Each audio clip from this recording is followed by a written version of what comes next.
All right, everyone. So I just got home from going to the afternoon food pantry, so I'll have that haul in just a few minutes. But right now, we're just going to have an afternoon snack, and we're going to have some apple slices. We got these in a grocery haul. We got the oranges from the pantry last week, and we got these. It was a six-pack. You can see all these. It was a six-pack of these little caramel dip little pucks. So we got these probably 2 or 3 weeks ago at Food Pantry. So we're going to try that with our apple slices, and that's going to be our afternoon snack. All right, everyone. So I'm going to go over the afternoon Food Pantry haul for you. And it is actually now Friday. I didn't record it yesterday, but everything is here. We didn't eat any of it. So I just didn't record it. All right, so let's go over this and see what we got. So right here we have another pound of ground beef. So if you recall in the morning food pantry haul, we had a pound of ground beef and a pound of the sausage that I make into patties. So this is thawed out. As I said, it's Friday now. I let this thaw out, and I'm going to use it tonight for our supper. So that's going to be taken care of already. And then, so that's that. We got our weekly roll of toilet paper. We got a can of beef broth. A can of pinto beans. Oops. 2 boxes of Cracker Jacks. Yeah. And then, actually, I couldn't believe they had this there. A jar of paste picante sauce. Also, got this bag of Cherryland's Best maple pecans and coconut trail mix. It's just basically like granola mix. I love this stuff. This particular brand, Cherryland's Best. Whenever I see this there, which is not often, I do grab it. It looks like it's got like pistachios in there. And yeah, it's good stuff. I love this stuff. I can sit down and eat the whole bag. But that's what I chose actually instead of cereal for breakfast. And they did have eggs, but I did not pick out the eggs because earlier when I went to the morning food pantry, I stopped at Pick and Save because I had a digital coupon for 18-count eggs for $1.99. So I picked up 2 18-packs. That it gets added to the other 18-pack we have and the dozen. So right now we're sitting on 5.5 dozens of eggs. So that's the reason I didn't pick the eggs and decided to get myself this instead. All right. So yeah, we use a lot of eggs, whether it's hard-boiled, salad, deviled eggs, baking, breakfast, whatever. So we can go through a lot of eggs just for 2 people, but we're sitting on 5.5 dozen right now. All right, so we also got a bag of, and this is a 1-pound bag of mozzarella cheese. So I might have to throw a lasagna in the meal plan sometime soon because we keep getting some mozzarella cheese and we need to use some of it. So I might throw a lasagna in the meal plan since we've already got ground beef, we've got pasta sauce, we've got the lasagna noodles. We would just have to pick up, I think Glenn likes to have like cottage cheese in there. We don't really do the ricotta. We did it once, but we really didn't taste it. So, and it's not cheap, so we'd probably bypass that. But anyway, yeah, we need some meals to throw that mozzarella cheese in. For our produce, we got 2 more bell peppers, and I think I've mentioned this before. Anytime we get produce, the things I like to get, bell peppers, potatoes. If there's broccoli, I like broccoli. And sometimes I'll take onions, but we have a 3-pound bag right now, so I chose broccoli, potatoes, and 2 bell peppers. Now I'm going to be using the 2 bell peppers tonight as well with the ground beef meal. And I have some in the freezer from previous food pantry hauls of bell peppers where I just chop them up and freeze them. And I would have just used the older ones first, but I just dropped this orange one. It's cracked open, so I'm going to have to just go ahead and slice those up. I probably could slice them up and freeze them, but since I'm already doing that, I'll just use those first. So I can always use the other ones for like breakfast burritos or something. All right, so again, broccoli, 4 potatoes, 2 bell peppers for the produce this week, and breads. We got more breads, and we got some brat buns. We just need to get some brats. And we got these 2 loaves of sub sandwich rolls. So they did not have milk this week, but that's okay because, well, they probably had it, but because I go later, they probably ran out. And that is why whenever they have milk every week, I pick it up, even though I don't need it at that particular time. I freeze it. And for instances like this week where they didn't have any to give out, now I'll just take one out of the freezer. And the question was asked how I thaw it out. I actually, because we have that hallway that stays cold, I just let it thaw out by itself in there. I'll just like take it out of the freezer and put it in the hallway and let it thaw out. But when it gets mostly thawed out, even if it has a little bit of ice in it, I'll just throw it in the refrigerator from there. So that's how I thaw out my milk. And never had a problem with it. No curd chunks or anything like that. Yeah, so that's how I thaw out my milk. And that's why I always take milk. So that is the afternoon food pantry haul. So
All right, everyone. So I have my string of fairy lights glued down. So I did use hot glue to glue the wires down in a lot of areas so it doesn't pop up. So my project is done. The only thing I have left to do is the battery pack to the fairy lights needs to get um, either hot glued or somehow put underneath this shelf. So instead of hot glue, normally I use hot glue, but when I change the batteries, I don't want to have to tip this upside down. So I'm going to use a little piece of Velcro to put part of the Velcro underneath on the shelf itself and part of it on the battery pack. So I just put it on there and it sticks together. That way, when I need to change the battery, I can just pull it off the Velcro and then bring it out to change it. I wouldn't have to tip this upside down or anything. All right, so, and it looks, I already put it on the wall. I'm going to take pictures and video, but it looks super cute. Glenn told me I should make a bunch of these for next season and sell them at a craft show or something. So, yeah, these are so cute. I'm so happy with the way it came out. Now, when I put this away, when I'm done decorating for winter, I'm going to get a tote that would just fit this. That way it could be put away by itself, covered, so nothing smashes it. Now, I did pick up a couple more of these shelves at the Dollar Tree. So my goal is to actually make one for all the seasons. Easter coming up. Now, I'm not very much for decorating Valentine's Day, so my mind is already to Easter. So I would like to make an Easter one. I'm just waiting for a Dollar Tree to get like the fake grass, which is what I'll use, like I did the snow here. And yeah, just make one for every season. Next year I'll be making Christmas one, fall, everything. So I am so happy with the way these came out. All right, I'm going to go ahead and get this secured on there and hang it up so you can see it. So this is what the back side looks like. Now when this hangs up, this part right here, the back side will be flush with the wall. That's why I didn't put too much of the mop or the snow pad over it. And so yeah, I thought it came out really nice, really cute. Again, your screws, you're going to need to open those to get your batteries out.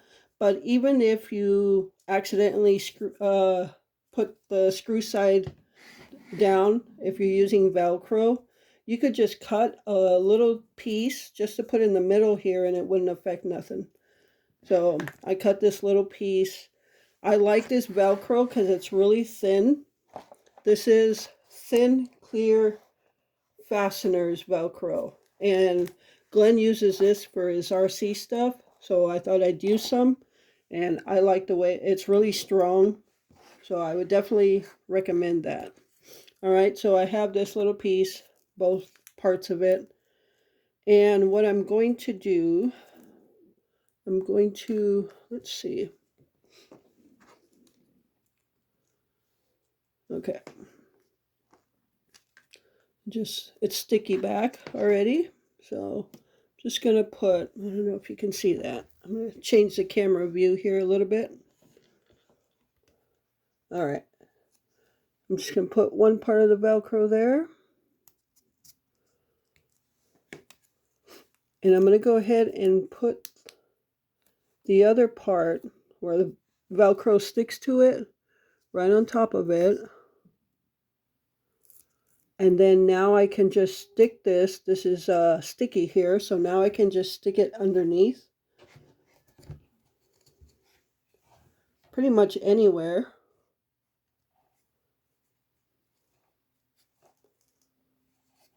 And now it's secure there. It doesn't fall down now. See? Done. All right, so let's see what it looks like on the wall.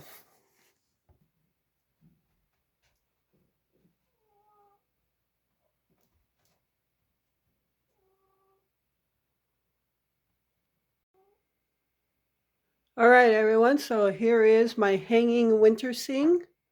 I think it's so cute with the lights on especially. I think the lights just really bring it out. But yeah, I think that turned out beautiful. And then you could see it's just hanging here on a larger command hook. So I think that that would support the weight, especially with this little pond on there that carries the most weight there. But there it is, hanging winter scene. And if you didn't want to hang it, you could just cut the ropes off, the jute string, and just put it on a shelf or something. So yeah, I definitely plan on making more of these as the seasons change. I can't wait. They're so beautiful.